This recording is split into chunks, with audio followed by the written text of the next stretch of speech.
په ټول افغانستان کې د علماو شورا تشکیل شوه. هر دروازه پیشروی شما باز است. سمع شکایت، امر بالمعروف، نهی عن المنکر و شورای علما همه شیوخ تشکیل شده. بیا زمون دغه مسئولیت بلای چې دا موضوع تحقیق کو، تبیین کو، تفتیش کو، هغه ارګان سره اړوند ارګان سره شریک کو، حل کو، او الله دې کې چې لا ينحل چې کله ښکاري چې دا لا ينحل دا موضوع، نو بیا موږ او تاسې محاکم لرو.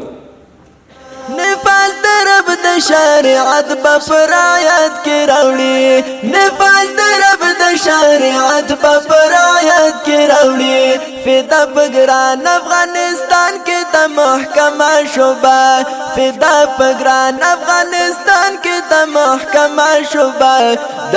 د امر بالمعروف علی اهم شوبه، د امر بالمعروف علی اهم شوبه.